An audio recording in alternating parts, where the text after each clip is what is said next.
Right. Good morning, students.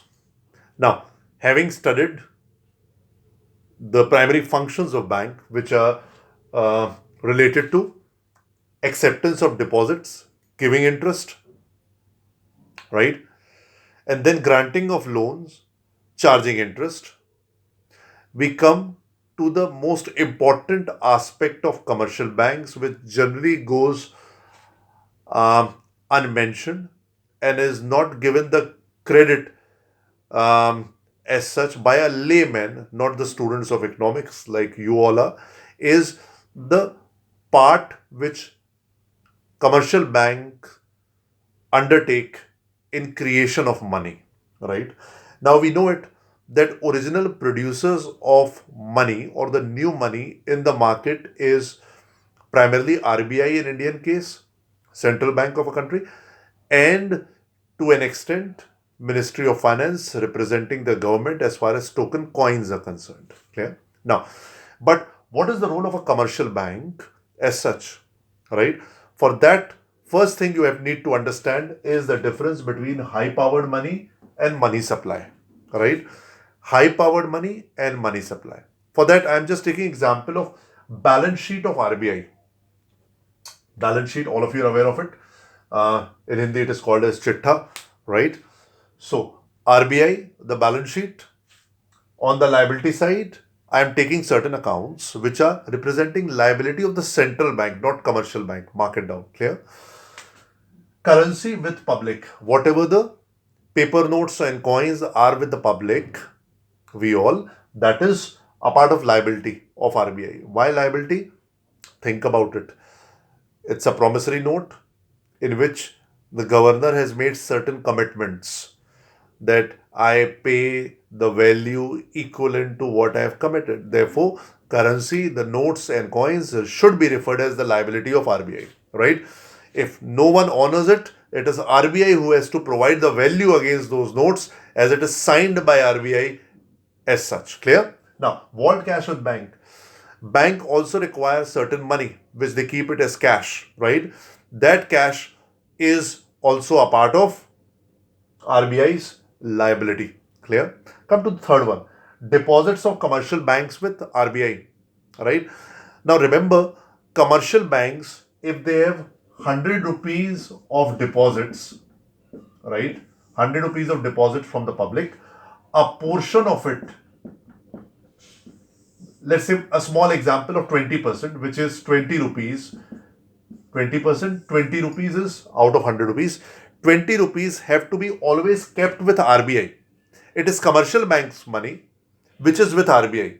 So is it a liability of RBI? Answer is a big yes. It's a liability of RBI. Clear? Right? Now, this is liability. On the asset side, students, gold and foreign exchange reserves are the major two assets of RBI. So, where they get whatever their power is to issue new money or print new money, it is through this gold and this foreign exchange. Clear?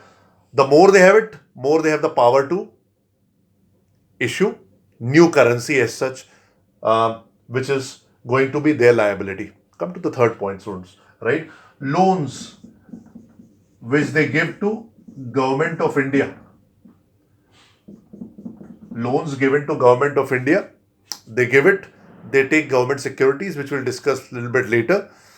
Government securities are with RBI, and the loan is forwarded to the governments in order to carry on with their activities. So that is what is the asset side of the balance sheet of RBI.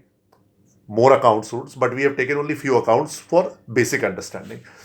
Now, this high powered money as such is represented by this liability side of balance sheet of RBI, right? That is the monetary base. Whatever they are going to issue RBI or whatever the liability side will represent, that will be considered to be high powered money. Now, when it comes into market, right?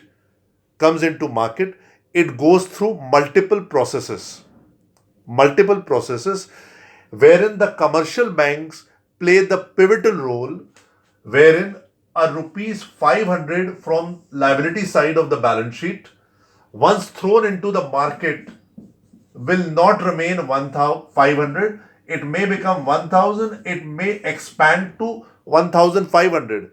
So, who will play the role of making it 1,000 or 1,500? It's our commercial bank which will magnify, right, or expand the size of 500 rupees of high powered money which will be issued by RBI.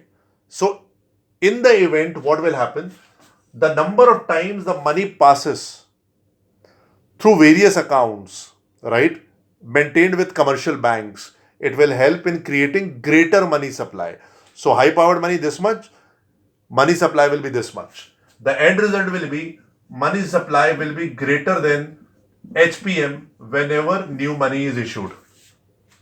And who will play the pivotal role in making money supply greater than higher powered money? It is one and only the commercial bank. So, what is the basic difference? High powered money is what is the monetary base, what is released by RBI as such. And what is money supply? It is with the help of commercial bank, the size which it undertakes, which is comparatively greater than what HPM is money supply. Thank you.